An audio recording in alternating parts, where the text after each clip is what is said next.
Okay, Assalamu alaikum everyone. Just a quick announcement, we will be beginning in 5 minutes. We will be beginning the conference in 5 minutes, so if I could ask everyone downstairs to please bring your tea with you and take your seats. We will be beginning the conference in 5 minutes, inshallah.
أعوذ بالله من الشيطان الرجيم بسم الله الرحمن الرحيم الحمد لله رب العالمين والصلاة والسلام على أشرف الأنبياء والمرسلين أبو القاسم محمد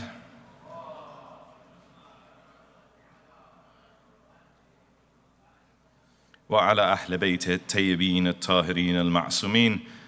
Brothers, sisters, respected scholars, elders and dignitaries, Assalamu alaikum wa rahmatullahi wa barakatuh. It gives me great pleasure to welcome you to the inaugural session of the International Center for Advanced Islamic Research's third annual conference, God in the Modern World. To begin the conference, I would like to ask Brother Adam Kaku to join me on the podium and bless us with a recitation from the Holy Quran. Please welcome him with a loud salawat ala Muhammad wa ali Muhammad.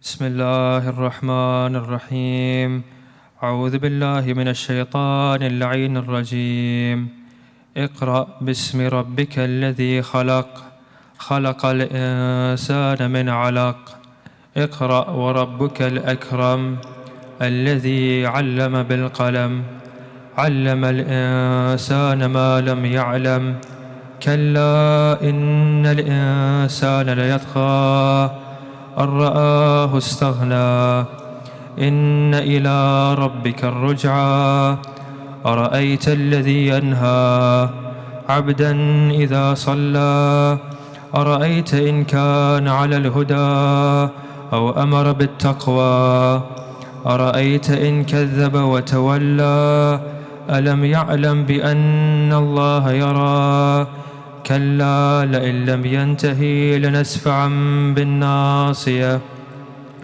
ناصية كاذبة خاطئة فليدع ناديه سندع الزبانية صدق الله العلي العظيم.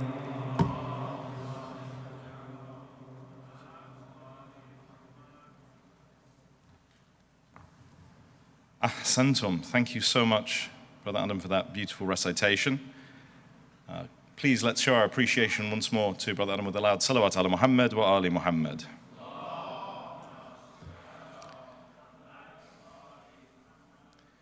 It's really nice to see so many of you here on a Saturday morning. I know that we lured you here with breakfast and karak chai, but thank you for coming. ICAIR is a relatively new organization, and it is wonderful to see such a strong showing of support from both the local community here in Toronto and those of you who are tuning in worldwide. But what is ICAIR? What is the International Center for Advanced Islamic Research? Well, ICAIR arose in response to a perceived need in the English-speaking world for scholarly, intellectual resources in the English language for Shia Muslims to confront the challenges of the modern world. The goal of ICAIR is to bridge the gap between three pillars: the university, the seminary, and the community. And through bridging these gaps, to produce the necessary resources and insights and guidance for Muslims to live faithfully while also living in the modern world. And that ties directly into the theme of our conference today. Now, the way in which we achieve this is through three main strategies. One is through events like the conference that you're in right now, through monthly seminars, talks, workshops, through academic roundtables like the one that we had yesterday at Emmanuel College that was kindly facilitated by your president, Rizwan Khalfan, to whom we're very grateful for introducing us. And also, in addition to events, through publications and partnerships. And so we have our journal, Al-Qalam, which has produced 2 issues so far, and we are looking forward, inshallah, later this year to release our 3rd issue. And our hope is that through the production of these intellectual resources, we can help both the scholars living in the West and the faithful address the challenges that modern living poses, that we can nurture the community both intellectually and spiritually. My enduring memory growing up as a young Shia Muslim in the West was a lack of resources. I remember having to beg, borrow, and steal volumes of the original translation of Al-Mizan that was published by Wofis in those little yellow volumes.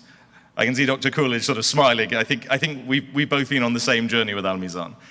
And it makes me really happy now because the Tawheed Institute in Australia have published the entire translation of Al-Mizan and made it available some 20 years later. And so much has changed in the last 20 years. For example, in this conference right now, we have scholars from not one, not two, but 3 Shia Islamic academic institutions participating. We have the International Center for Advanced Islamic Research, of which I'm a part.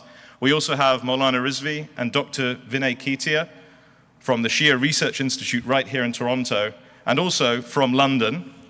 Not that I'm biased. We have scholars, we have Sheikh Muhammad Ali Ismail and Sheikh Saeed Subhani from the Islamic College for Advanced Studies. And so we are truly blessed as a community in the West to have so many institutions now addressing these needs. And it is our hope as ICAIR that we can bring together scholars and practitioners of the Islamic sciences to the community. We can bring them together in events like this and present their knowledge to the community so that we can all benefit. And it's also great to see scholars here who've come from so many continents, especially with everything that's going on. We've had speakers who've had to endure war, floods, and flight cancellations to be here, and we're incredibly grateful to them, and I'm looking forward to hearing their speeches. The theme of the conference, God in the Modern World, was chosen after lengthy internal discussions, because we live in a changing world, and we live in a highly materialistic world. We face challenges and questions about things like cryptocurrency, like artificial intelligence, like how to live authentically in a digital age, questions about the self.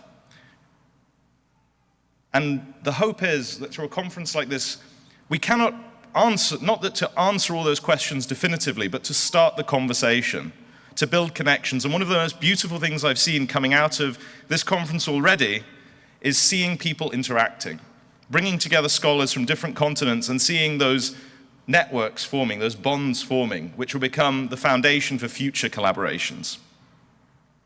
And yesterday, we took that one step further when we went to Emmanuel College and we had a dialogue with Christian and Buddhist theologians there on the question of intercession.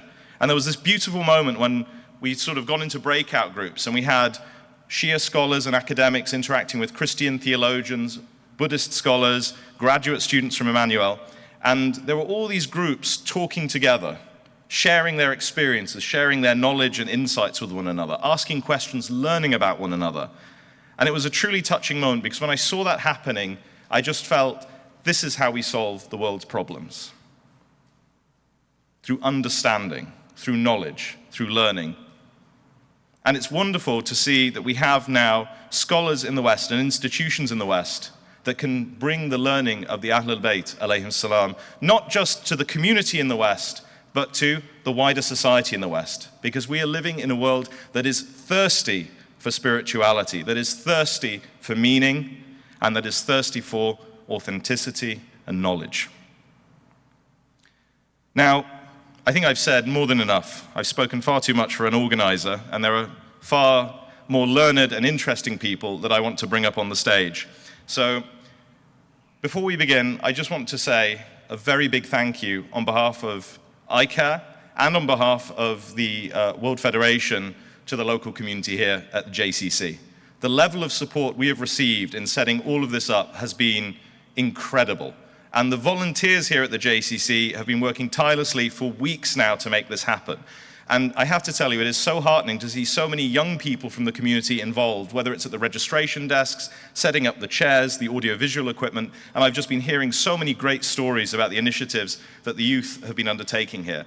And all I can say is that you are truly blessed as a community to be this community. So thank you. Please give yourselves a salawat.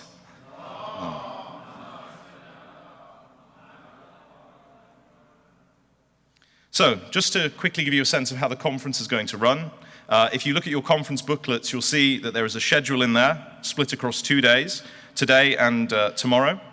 We're going to begin now with an opening session in which, after I finish speaking, I'm going to invite the Secretary General of NASIMCO, Al-Hajj Mohammed Arif Jagani, up to the stage to say a few introductory remarks and welcome you all to this program. Followed by him, I will invite the President of ISIG Toronto, Al-Hajj Rizwan Khalfan, also to come up to the stage and give some welcoming remarks. Followed by this, we will have some keynote remarks from Sayyid Mohammed Rizvi, who unfortunately couldn't be here today, but he's blessed us with a beautiful video message that we'll be playing shortly. After that, there will be a few minutes break. We are running a little behind schedule, so it won't be 15 minutes, and then we will begin our first panel. And the structure of the panels will be that we'll have a number of presenters come up and deliver papers, deliver lectures, followed by a question and answer session. And the way the question and answer session will work is there will be 2 microphone stands here, which you'll be able to come up to and line up behind to ask your questions, but we will also be using Slido. So Slido is an online app that will allow you, if like me, you don't necessarily feel like standing up in front of an audience and asking your question, you can send it via Slido. So then what will happen is it'll be like a message that comes through to the chair and they can ask your question for you, and it's completely anonymous. So feel free to ask any of those burning questions that you've always wanted to have an answer to but were afraid to ask, within reason, of course.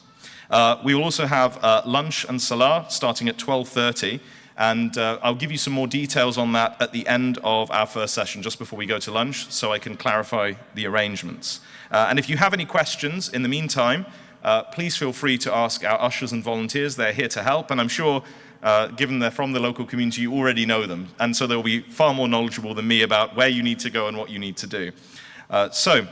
Before I invite the Secretary General of NASIMCO, Al-Hajj Mohammed Arif Jagani, up to the stage, I would just like to play you a short video about ICAIR so that hopefully you can get further insight into who we are and the work that we do.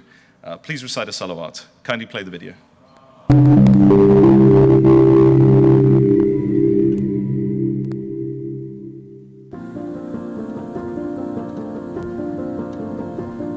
The International Center of Advanced Islamic Research, ICAIR, is a pioneering, state-of-the-art institute for Islamic studies affiliated with the World Federation of KSIMC. ICAIR concentrates on advanced Islamic and Shia studies at both theoretical and applied levels. The Khoja Shia Ishnashri Muslim community has experienced significant journey of faith from its Indian heritage towards the Shia Ithnashri faith, yet it has maintained its distinct cultural identity since the 1870s. After over 150 years of our evolution in a fast-changing world of today, with increasing diversity, with presence in over 6 regions, over 150 Jamaats globally, living in a complex yet sophisticated world with reliance on artificial intelligence, digitalization of information exchange, the accessibility has generated countless faith-related issues, ideological and ethical questions, sometimes challenging the core of our beliefs, necessitating expert and comprehensive responses to these issues. In 2021, the World Federation took the groundbreaking initiative to establish a visionary Islamic research center that would provide an academic platform to discuss the undiscussable. Our diligent efforts have come to fruition, and we are delighted to present to you ICAIR, the International Center of Advanced Islamic Research.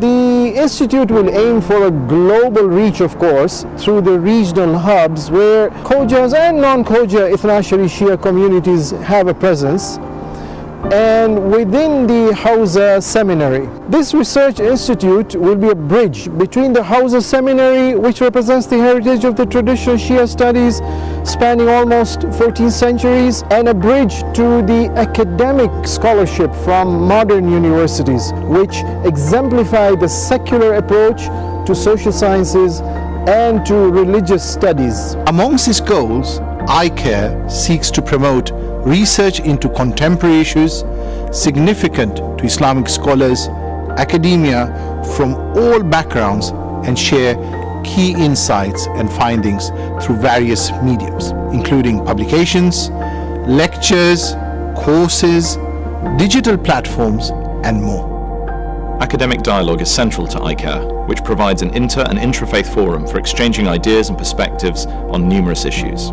Scholars from various orientations are welcome to participate in ICAIR's programs and activities, fostering a dynamic atmosphere of knowledge and religious thought. Additionally, the Research Centre aims to support community work by offering skills and development training to various groups within the community, including faith leaders, students from the Hausa, specialists, and lay people.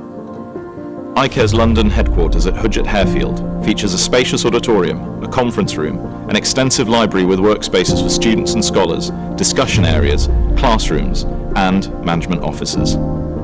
Practically, ICAIR envisions a state-of-the-art library with specialist and rare books covering different disciplines of Islamic studies in languages such as Arabic, English, French, and Persian. These encompass topics like Islamic jurisprudence, Quranic sciences, philosophy, ethics, and history, amongst others. The International Center for Advanced Islamic Research also organizes an annual international conference in various global regions, in addition to training workshops, short and long courses, gatherings for scholars, and specialized and general seminars and webinars for scholars, students of Islamic studies, and the broader English-speaking public. The Al-Qalam Journal for Advanced Islamic Studies is a biannual publication by ICAIR featuring high-quality, peer-reviewed academic articles, insightful book reviews, and academic news. This journal is a part of a broader and comprehensive publication strategy which includes academic theses, specialist and layman books, translations, religious curriculum, textbooks, and Islamic educational material for all religious seasons. Given that most publications from the Hausa Seminary are in Arabic or Persian, ICAIR pursues an active translation strategy to eliminate the language barrier between Islamic thinkers, jurists, and the English-speaking audience. The ICAIR website is your go-to resource for all information about the Institute.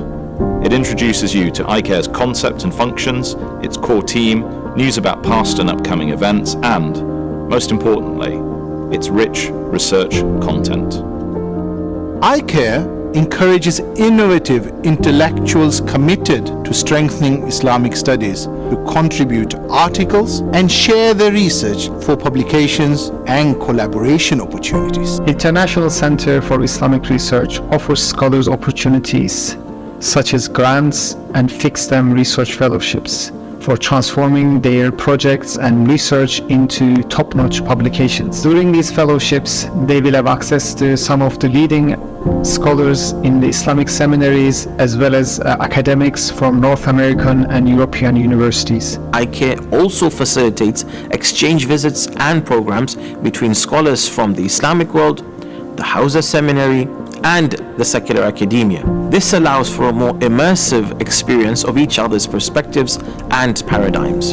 Among the practical aspects of ICAIR's research is engaging in strategic studies which will be guided by data and which will be conducted by experts. The findings and the recommendations will be incorporated and adopted as guidance policies within the World Federation and its member communities worldwide. The International Center for Advanced Islamic Research is not merely an academic research institute, it follows a hybrid model serving as a reference point for the Khoja Shia Ithna Ashari community in religious discourse and Islamic thought. In summary, ICAIR is a platform for discussing the undiscussable and finding answers to all ideological questions anyone may have, regardless of their beliefs, sectarian denomination, or cultural background.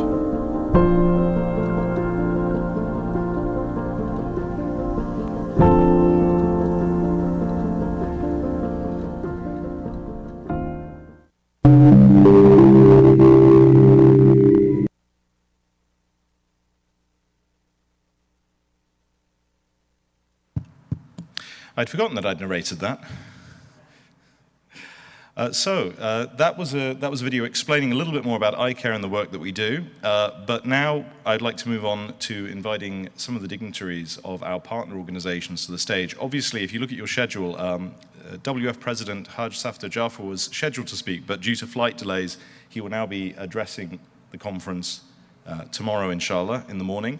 so please don't miss that. But now I would like to invite Brother Al-Hajj Muhammad Arif Jagani to the stage to welcome you all to this conference and help us inaugurate the first session. Please welcome him with a loud salawat ala Muhammad wa ali Muhammad.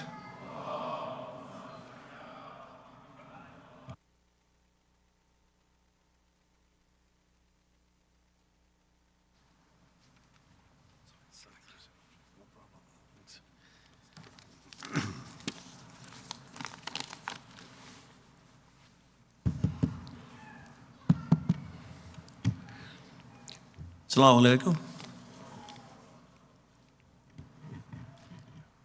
Can you hear me, guys? Okay. Okay. Mr. Chairman, sir, distinguished guests, esteemed scholars, respected members of the intellectual and academic community. Bismillah ar-Rahman ar-Rahim. Rabbi shrah li sadri wa yassir li amri wa hlul 'uqdatan min lisani yafqahu qawli. Amin ya rabbal alamin. On behalf of NASIMCO, it is my distinct privilege and pleasure to extend a heartfelt and warm welcome to each and every one of you who is gathered today.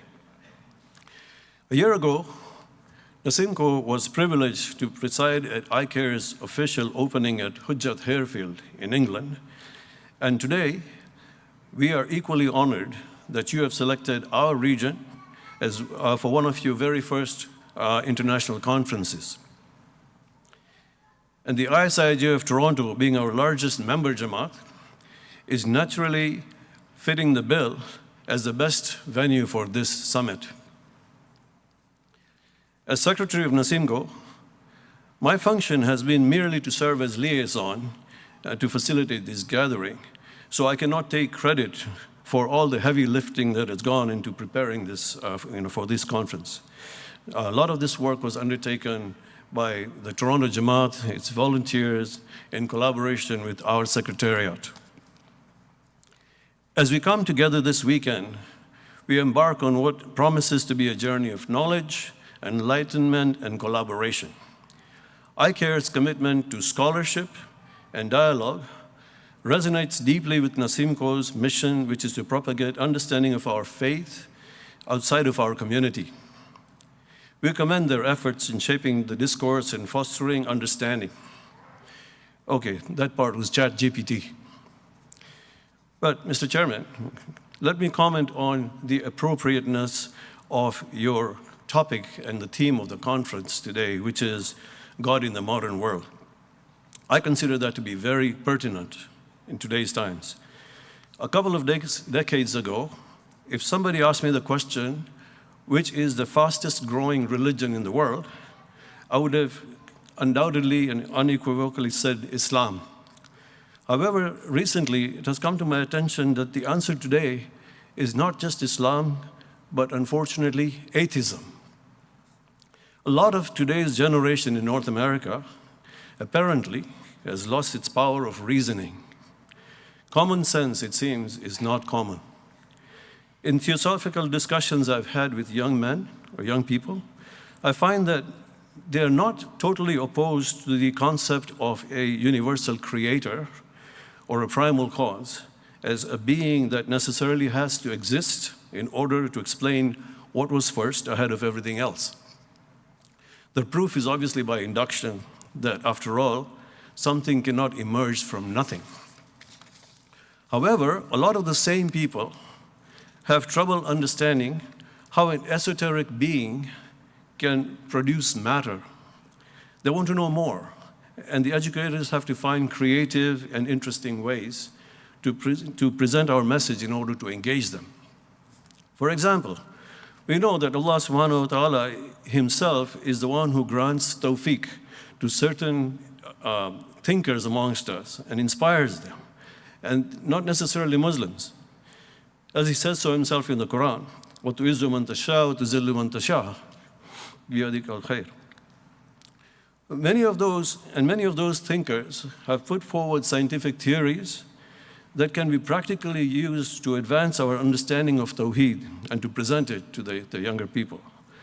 Now, I'm not an alim by any means, but as an engineer and scientist, we always look for ways which are tangible and practical to be able to explain certain things. Take, for instance, the theory of Albert Einstein, in which he proposed that, with his famous equation, E equals mc squared, it shows that mass or matter and energy are interchangeable. In my humble opinion, this explains a lot. As we have seen from nuclear energy, it takes a very small amount of mass or matter to produce tremendous amounts of energy. But do you know that the reverse is also true? That if you have tremendous amounts of energy, that process in turn can be used to produce matter. Now, this is a concept that people can learn from universities when they're learning part of science and can relate to it. And we can use this to advance the concept of Tawheed. For instance, if you consider that the primal cause, being Allah subhanahu wa ta'ala, you can consider him to be an infinite source of energy. And that would go a long way in logically explaining how matter and mass originated, for instance.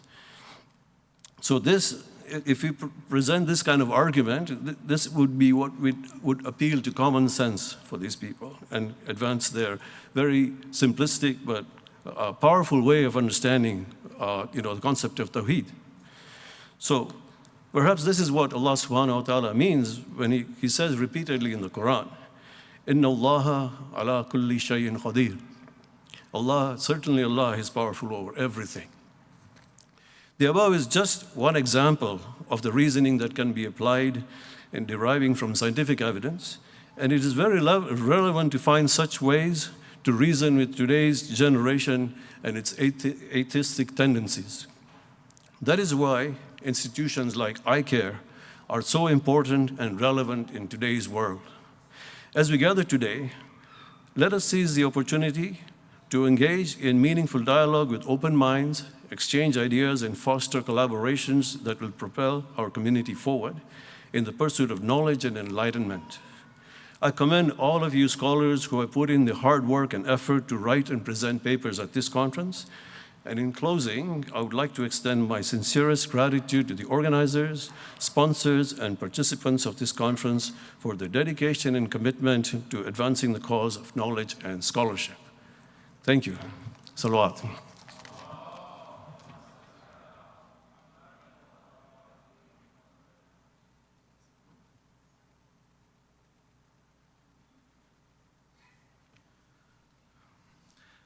Ahsantum, thank you for those very poignant and reflective and thought-provoking remarks. Please, let's show our appreciation for Al-Hajj Muhammad Arif Chagani one more time with a loud salawat ala Muhammad wa ali Muhammad.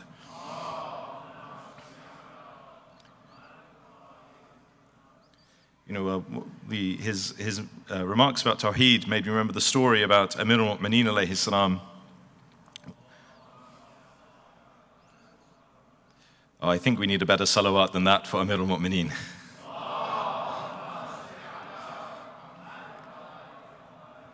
There's the story that we often hear in majalis that an Arabi, a Bedouin, came to Amir al-Mu'mineen on the way to the Battle of Siffin. So Amir al-Mu'mineen was on the way to fight Muawiyah, and an Arabi, a Bedouin, came to him and asked him, about Tawheed, about God. And Amir al-Mu'mineen brought the army to a halt and wanted to deliver a sermon on Tawheed, at which point some of his officers, some of his commanders objected to him. They say, this really isn't the time to be talking about God. We've got a war to fight against Muawiyah, who's mobilizing troops in Syria. And Amir al-Mu'mineen's response, and I'm paraphrasing here, was, well, if he doesn't understand Tawheed, how can he understand what we're fighting for?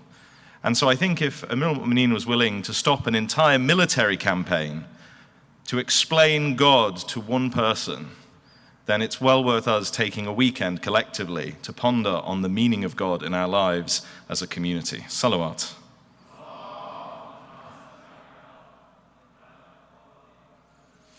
And now I would like to invite our very gracious host, the president of ISIJ Toronto, Al-Hajj Rizwan Khalfan, to bless us with some opening remarks. Please recite a salawat.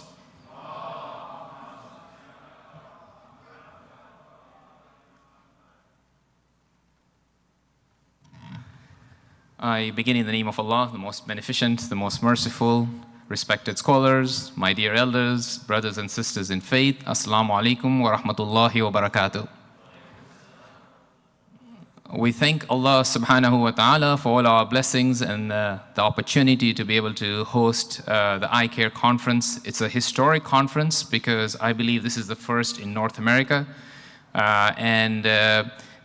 For us, it's a real privilege to be able to, host this, welcome you all to the great city of Toronto. And by the response we've had, where we've actually had to increase the capacity a few more times since registration, there is clearly a need. What I'm going to do for a few minutes is share my thoughts, and hopefully it gives you a perspective as you go over the next 2 days in terms of listening to the presentations, the panels, and hopefully it kind of helps you on your own journey. So, we live in surreal times, facing duality at every corner of our lives. What do I mean by duality? We talk about inclusion on a daily basis, yet the disparity in income wealth has grown to record levels. We live on the information highway. Through your connected devices, we have access to so much data. Yet finding the truth today is more difficult than ever. We reconcile, reflect on past atrocities. Yet today we are complicit in creating new oppressions that future generations will have to reconcile and say, what was that generation doing? We live in uncertain times. You name it, geopolitical, economic uncertainty, natural disasters, extreme weather systems, and the list goes on, impacting, anxiety and mental health, across generations. It's not only social media that's impacting it. It's all the uncertainty around us. So you all must be thinking, why am I starting on such a sad note? I think it's a little bit of a reality. However, with challenges come opportunities. And, in my 2 years in the role that I serve in this community, the broader community, I know we keep referring to it JCC, but we have 4 centers, alhamdulillah. I've been inspired. I've been inspired how, our community comes together when it comes to supporting those who are not as fortunate as we are, those who are suffering from conflict, those who are oppressed and need a voice. You talk about eradicating poverty, providing health care, providing basic necessities. Locally and globally, this community consistently steps up to seek the pleasure of Allah subhanahu wa ta'ala. It's been inspirational for me and a learning. And, when I reflect back, last year we celebrated as a community 50 years in this country, in Canada. And, I can only speak to the 35 years because I've only been here 35 years. I know many of you have been here for the full 50 years. But when I reflect back, we are grateful to those visionaries, those leaders, who set up the foundation, the facilities, the centers, the programming. But they had to persevere. There were huge challenges they had to overcome. And, the way they did it is that you had different opinions. You had discussions, debates, but we did it in spite of our differences. Why? Because we come together when we want to move the community forward. A good example, there's so many examples, but a good example is our school, our faith-based school, As-Sadiq Islamic School. Think about, they're celebrating 30 years this year. 30 years ago, there was a handful of students and a handful of parents who sent their children to a broken down building on these lands. And they took the chance. And we persevered. We all invested for the school now to be thriving, providing academic excellence in an Islamic environment with over 800 students and a long list when it comes to a waiting list. And so when we come together through open conversation, through collaboration, learning from each other with empathy, we are able to unite. United, we are able to come together and elevate not only ourselves, but everyone around us, both locally and globally, with incredible impact. And so, I'd leave you with the thoughts that, this weekend, all of us are here to learn. We're on a learning journey. And since I was talking about education, it'd be great to see how, we can actually figure out to evolve in terms of our learning journey. Learning journey that actually contributes towards the growth and development. I think it's time to kind of move forward. There's a place for monologue, but we need more dialogue. We need more interactive sessions. We need workshops. We want to be able to debate with each other.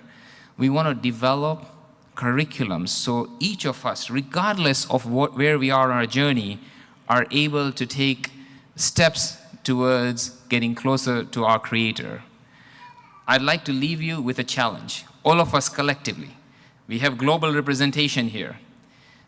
How can we all work together to create an education platform that can set up curriculums for each of us so we can go on this journey to develop and grow?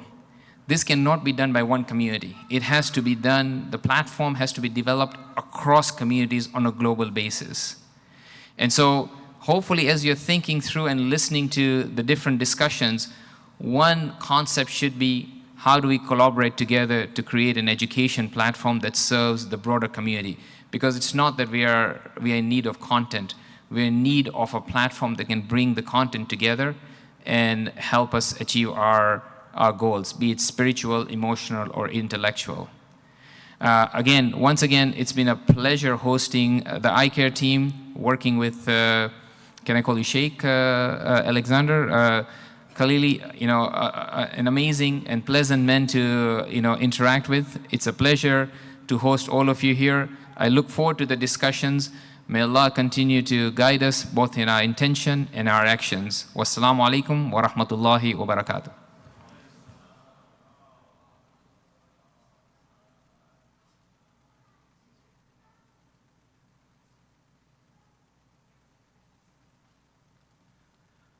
Thank you very much for that fascinating welcome address, Haj Rizwan. I think let's all show our appreciation for that really insightful and on-topic contribution with a loud salawat ala Muhammad wa ali Muhammad.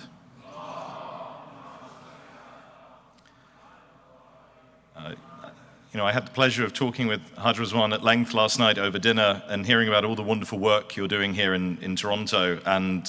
And I have to say, it's really a blessing to be in such a forward-thinking and active community. And you have a beautiful center here, but there's a saying in Arabic, and that is sharaf al-makan bil-makin, which means that a place is made dignified or noble by what is in that place. And I would say that this beautiful building, as wonderful as it is, has only the fraction of the beauty that I have seen in just a few short days here in this community. Salawat.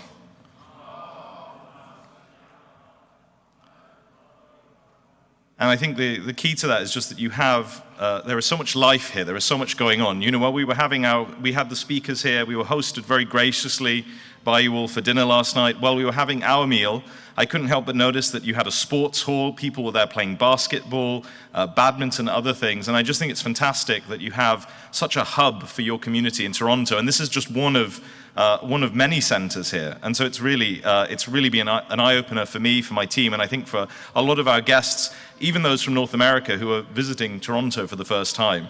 And so it's a credit, that's a credit to yourselves and, of course, to your leadership team.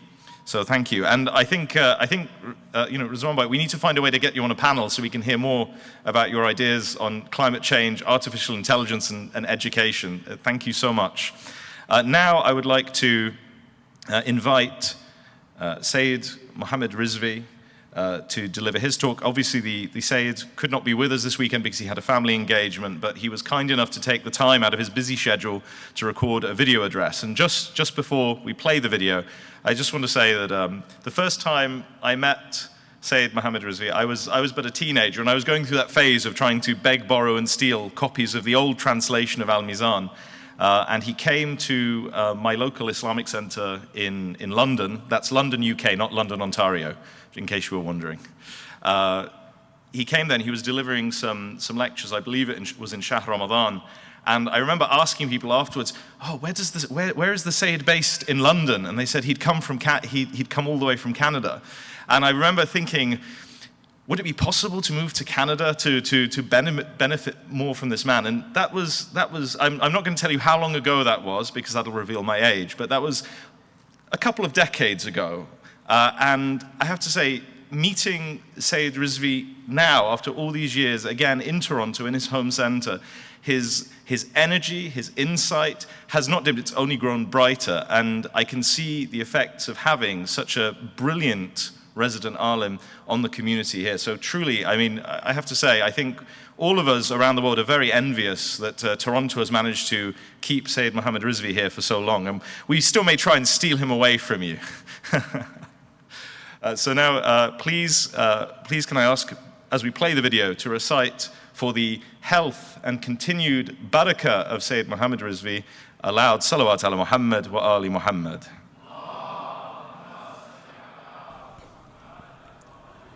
أعوذ بالله من الشيطان اللعين الرجيم بسم الله الرحمن الرحيم الحمد لله رب العالمين والصلاة والسلام على محمد وآله الطاهرين قال الله سبحانه وتعالى في كتابه الكريم ادع إلى سبيل ربك بالحكمة والموعظة الحسنة وجادلهم بالتي هي أحسن. Dear sisters and brothers in Iman, respected scholars and ulama, Assalamu alaikum wa rahmatullahi wa barakatuh. I would like to begin by thanking the International Center for Advanced Islamic Research, ICAIR, for inviting me to the conference. As a resident alim of Jaffrey Community Center, ISIJ, I would have wished to be here in person, but because of the scheduling issues, I am addressing you by the video message. Also, being the principal director of the Shia Research Institute, would like to just talk about it for a minute before I go on to my theme in this conference. Shia Research Institute is an independent organization established here in Toronto with the aim to bring the Shia voice to the world of academia. We work towards this goal through reputable peer-reviewed publications, academic conferences, podcasts with academic scholars, and participating in conferences like this with other institutions such as Harvard University, Oxford University of Toronto, as well as the Ataba al-Abbasiyya, the shrine of Hazrat Abbas in Karbala, and many other institutions. And inshallah, with the continued support of the community, we will be able to achieve our goals in empowering the Muslim community, the Shi'i community in North America through the Western academia. Coming to the theme that I have for this respected gathering of the scholars and ulama, I actually decided to talk about the theme which is entitled as the New Militant Atheism and the Ex-Muslim Movement. I would like to briefly, present this challenge that we faced in the West. But before that, let me just, talk about this concept of atheism. In Islamic writings, the terms used in Arabic is ilhad, zandaqa, and dahri. Ilhad basically means deviation from the right path. Zindiq is a Arabicized term of Persian origin and is commonly used for the person who does not hold any religion. And Dahri also is very similar to that. Now, when it comes to the concept of atheism, denying the existence of God, this is not a recent development in human history. It predates the advent of Islam. Individual atheists existed even before Islam and even during the early days of Islam. Al-Sharif Al-Murtada, the prominent scholar of the early era of the Ghaibat, in his Amali actually mentions some of the well-known atheists of the days of our Imams, especially 5th and 6th Imam's time. He gives their names and even their ideas and details of them. And so, existence of those who are atheist individuals is not a new phenomenon. In the West, atheism gained prominence in the 18th century during the age of enlightenment, which emphasized religion and individualism over religion. With the advancement of science, a materialistic understanding of the origins of the universe became widely accepted. And this was the time when the German philosopher Friedrich Nietzsche pronounced, "God is dead." And these are all new developments in history in a way. And besides that, we also have some philosophers and scientists actually who chose to identify themselves as agnostics, in the sense that they neither believe in God nor do they claim to prove his non-existence.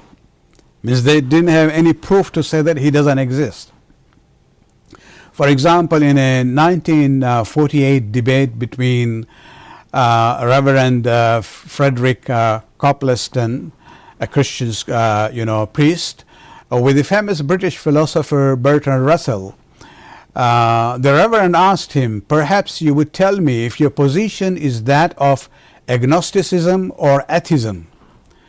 I mean, would you say that non-existence of God can be proved?" Russell very clearly replied, "No, I shall not say that. My position is agnostic." So even a philosopher like Russell, shied away from saying that I can prove that God does not exist. And so, when we look at this phenomenon, there is no doubt that atheists have existed for a long time in different parts of the world. And they were just individuals who did not believe in God. Atheism never emerged as a religion or a sect or a lobby group. It was an idea in minds of some individuals. It is only after communism came to power in Russia and China that atheism emerged as a militant ideology to combat religion and forcefully eliminate it from society, since it considered religion to be opium for the masses. However, with the collapse of the Soviet Union, Marxist-Leninist ideology went to the dustbin of history, and the suppressed religious communities in those regions re-emerged with full force. And so let's talk about this new phenomenon, the new atheism of the early 2000s. This is not just an idea or a philosophy. It has emerged as an aggressive and militant movement. And 4 individuals have actually popularized this new atheist movement.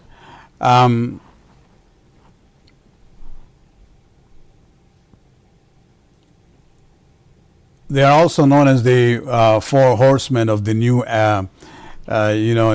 atheism. It's a name given by themselves to themselves. So you have, and it's interesting to see that their publications and their activities as such is all in a reaction. It happened after 9/11. And so obviously it is a reaction to the 9/11 attacks. So you have Sam Harris, a neuroscientist who published as his book, The End of Faith, Religion, Terror, and the Future of Reason in 2004.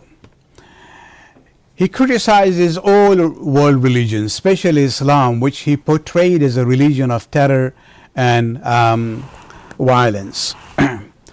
Then you have Richard Dawkins, an evolutionary biologist at Oxford University, and he published his book, The God Delusion, in 2006. This became very popular document and literature of the new atheism. It sold more than 3 million copies, and it has been translated in 35 languages, and its Arabic translation has been downloaded 3 million times in Saudi Arabia alone. Then you have the third of this group, Daniel Dennett, a philosopher of science. He wrote his book, Breaking the Spell, Religion as a Natural Phenomenon. This is published in 2006. And then finally we come to Christopher Hitchens, who wrote God is Not Great, How Religion Poisons Everything. This was published in 2007. Look at the title, God is Not Great. This is actually, reacting to the words Allahu Akbar. So Islam is there in their mind when they are, writing these publications against religion in general. Now, this term militant atheism is not something that I or someone else has given to them. Dawkins himself had described this movement as a militant atheism in 2008 in one of the TED Talks. And he appealed to atheists to come out of the closet. There's individuals there who believe in atheism. He wants them to come out of the closet and basically form the community, adapt the form of atheism often called as antitheism. He had earlier said that it is fashionable to wax apocalyptic about the threat to humanity posed by the AIDS virus, mad cow disease, and many others. But he says, but I think a case can be made that faith is one of the world's great evils, comparable to the smallpox virus, but harder to eradicate. New atheists see very little good, if any, in religion, and are on a mission to purge religious beliefs from the world. According to Dawkins, the very sound of the phrase Christian child or Muslim child should grind like fingernails on a blackboard. He also calls to abandon the promotion of religion as grounds for charitable status. He doesn't want the governments to give charitable status to religious organizations. And so, when we look at this new phenomenon, the question is, what is new about this crop of atheism? Atheism existed before.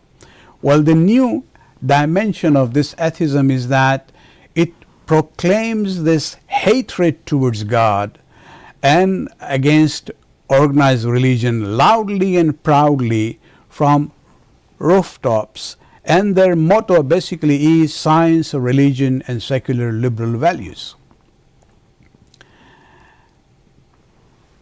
When we look at new atheism and Christianity, since this movement emerged in the US and the UK, Christianity has been its prime target. In a post-9/11 environment, Harris and Dawkins have used strong language against Islam, even though they do not know much about this faith. Dawkins himself confesses in his book where he says, for most of my purposes, all three Abrahamic religions can be treated as indistinguishable.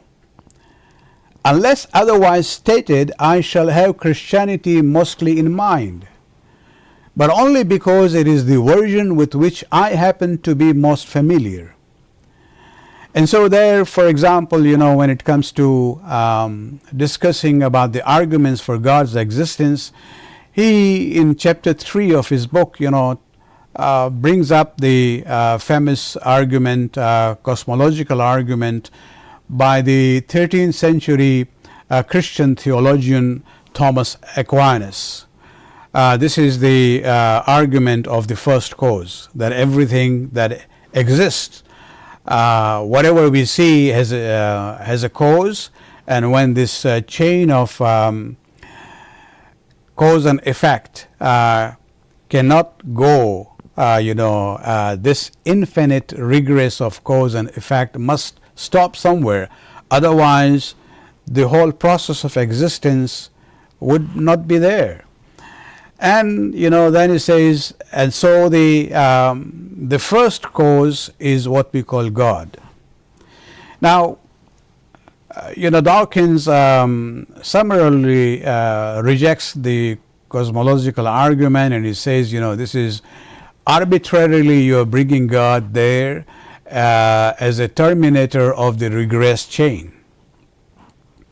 And this is, an arbitrary decision that you have made.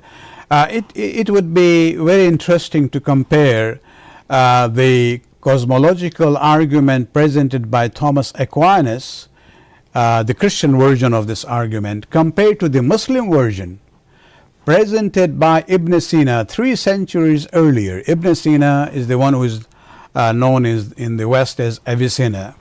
And it will be very interesting to compare, Thomas Aquinas' version with Ibn Sina, and you will see the difference there. And, Muslim intellectuals and learned people should really, they would come to appreciate the theology of Islam, especially from the Shi'i point of view, because Ibn Sina was a Shi'i theologian and scientist. But looking at the limitation of time, I will not go into the details. Inshallah, I'll leave that for my written version of my presentation and the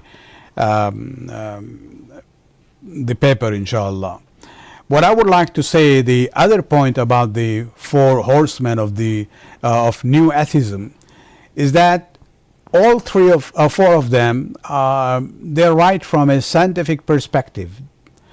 And they believe that science is the only criterion of truth. Dawkins suggests that even the existence of God is a scientific hypothesis like any other. And he doesn't agree with this idea that where people say science concerns itself with how questions, and only theology is equipped to answer why questions. He doesn't want to, accept this division, although he confesses in his book where he says, perhaps there are some genuinely profound and meaningful questions that are forever beyond the reach of science.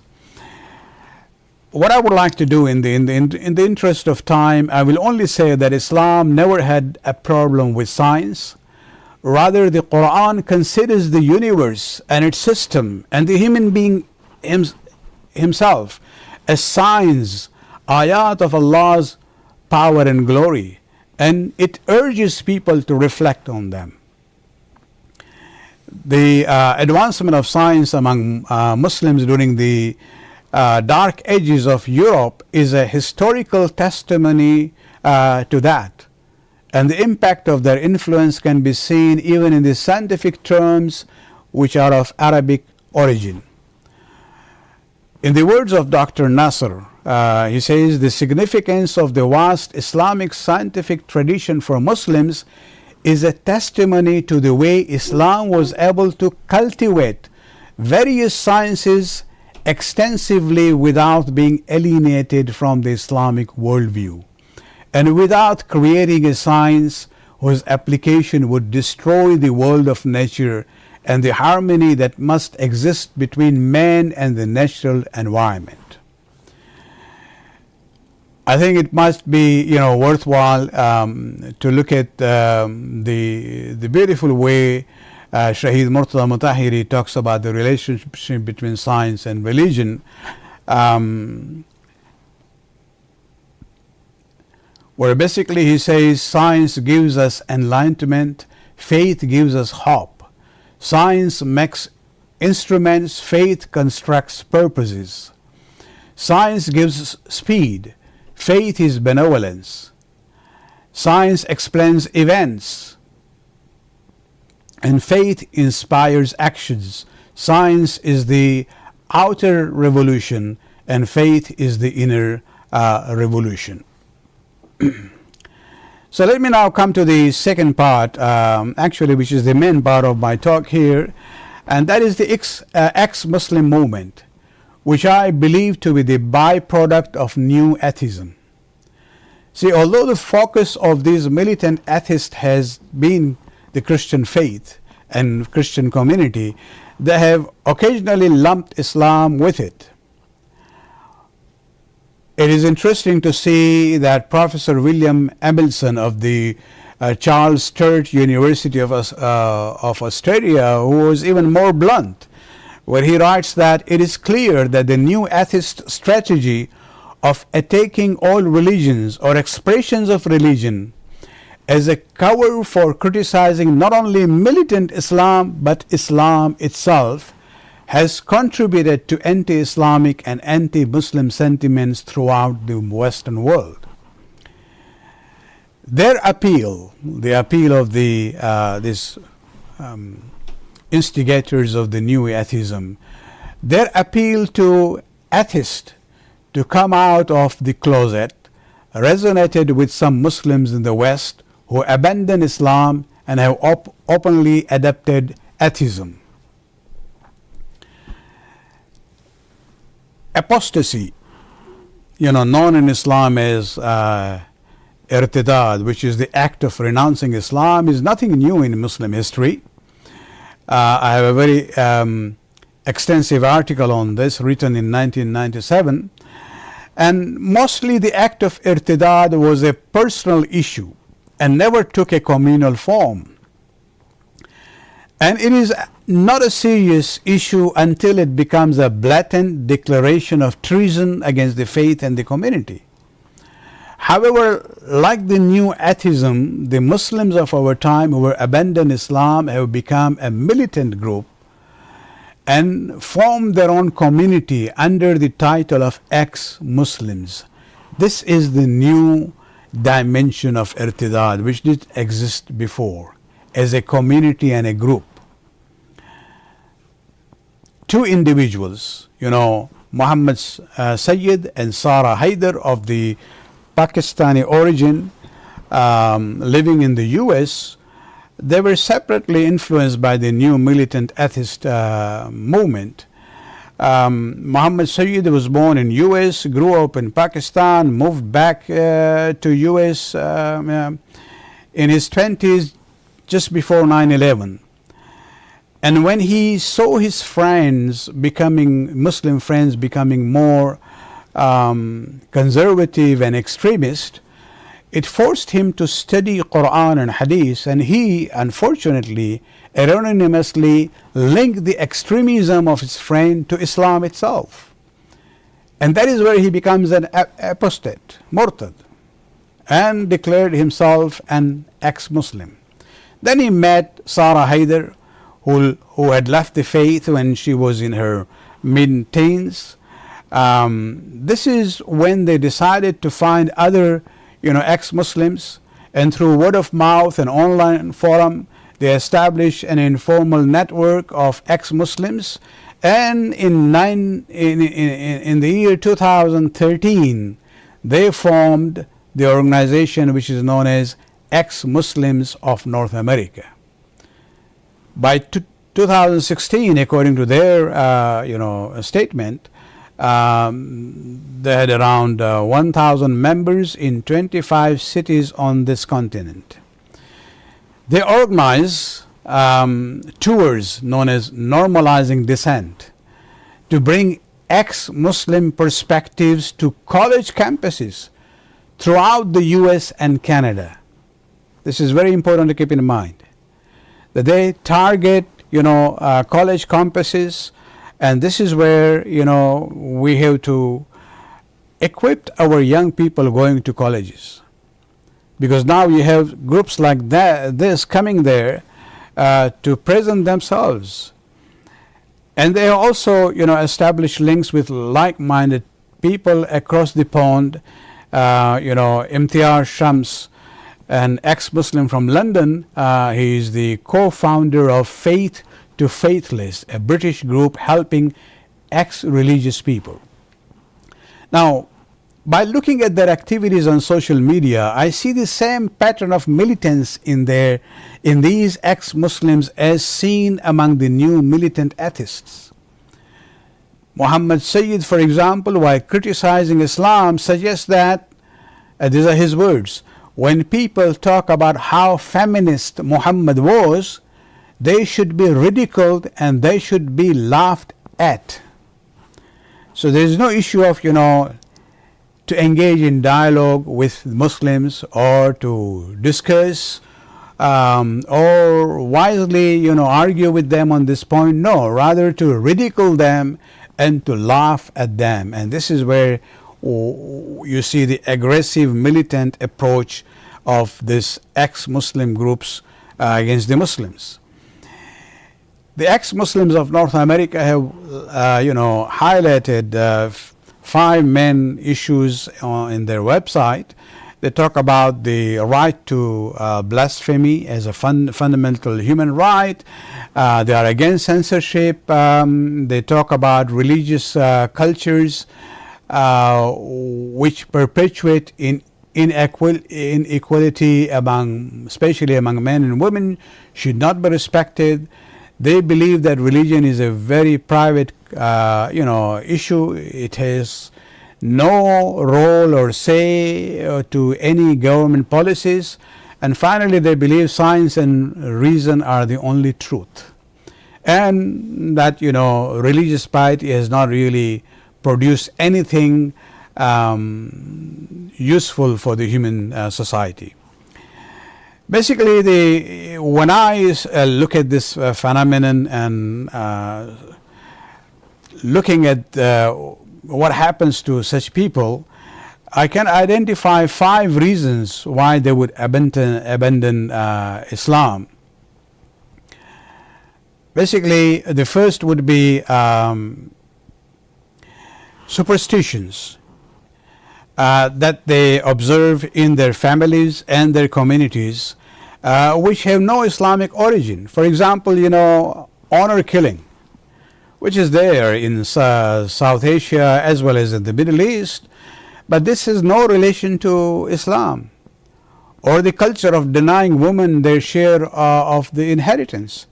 Islam was very progressive in the sense that when women didn't have any share in the inheritance, Islam gave them the right of inheritance. But we still see in many Muslim cultures, people do not really respect even those Islamic values. And they look at that and say, well, it means I have to abandon Islam. The problem is they cannot look at the superstitious activities of Muslims or Muslims who are going against Islamic values and then condemn Islam or abandon Islam for that.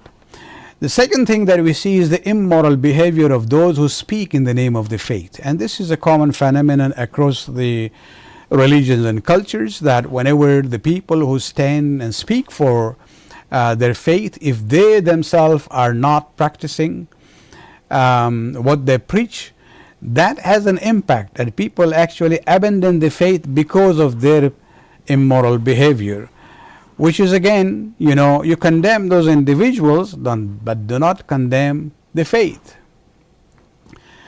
The third issue is this influence of intense individualism. This is a term mentioned by one of the Canadian philosophers about the impact of secularism, where personal likes and dislikes collide with Islamic values. those who are influenced by this, for example, they would say same-sex marriage should be okay. They even try to read and interpret the whole story of the people of Lut, and so that's one cause. Then we also have the situation where we have some of the theological queries of the people, where they do not find satisfactory answer for that. The problem of evil in the world, the question of what will happen to the good deeds of the non-Muslims.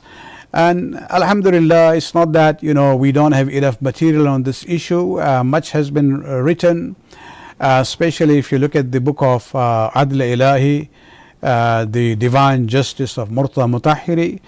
And finally, the influence of the far-right religious groups who present themselves, they present Quranic verses to some Muslims out of context. For example, the ayat about jihad, and this is where they generalize it, and people who don't study Islam properly, they get swayed and they abandon Islam.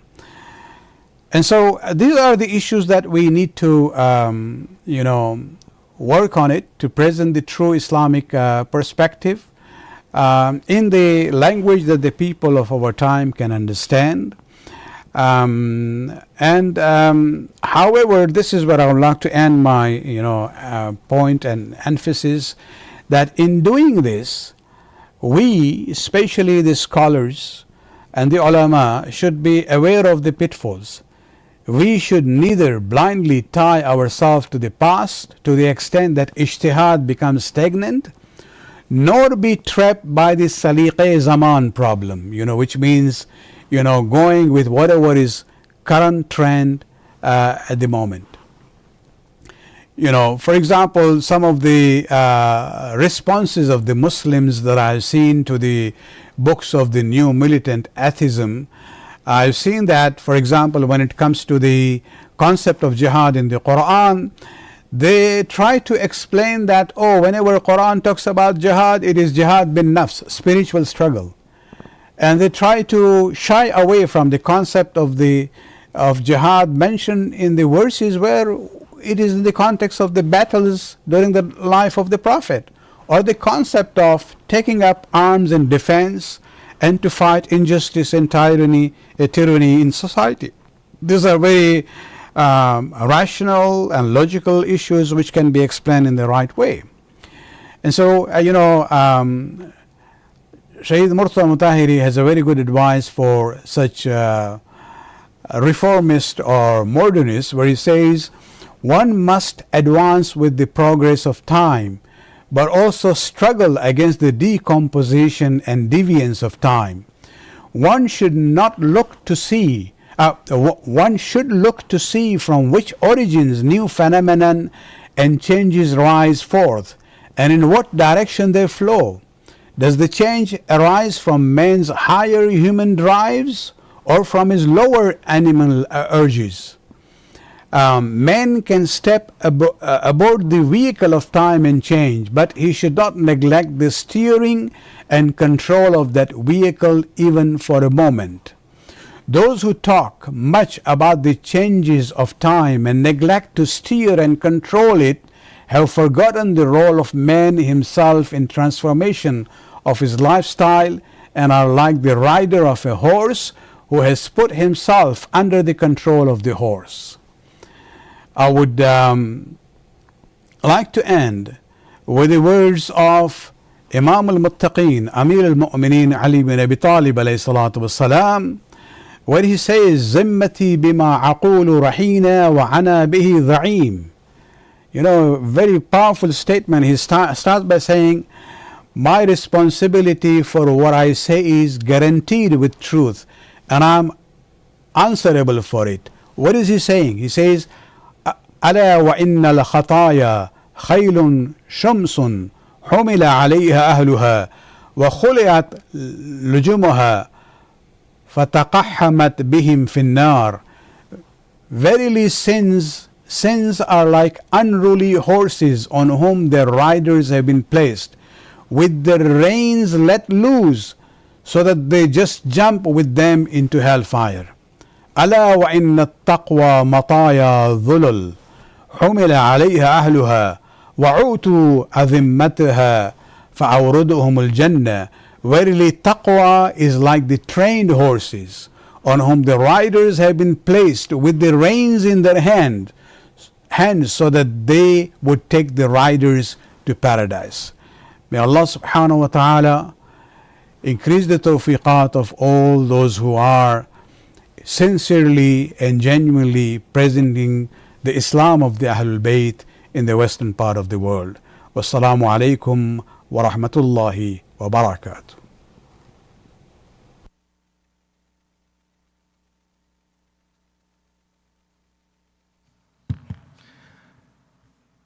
Wow, I'd just like to thank Sayyid Muhammad Rizvi for taking the time to record that really insightful and powerful lecture on the challenge of new atheism that we're facing in the West today. After having said all those nice things about Sayyid Muhammad Rizvi, it was nice to see them confirmed on screen, just underscoring once again why you were so blessed to have the Sayyid in Toronto. And I think you would all agree that we should send another salawat ala Muhammad for the Sayyid. Salawat. And we ask Allah subhanahu wa ta'ala to continue granting him success in guiding to the way of the Ahlul Bayt alayhim salam. Now we are going to have a short break. There are some refreshments, I believe, I can see the refreshments at the back of the men's side. I believe there are some refreshments at the back of the ladies' side. Ushers will guide you to them. We will take a 10-minute break just for you to stretch your legs and caffeinate yourselves. And then we will return for our first panel on technologies of faith. Salawat.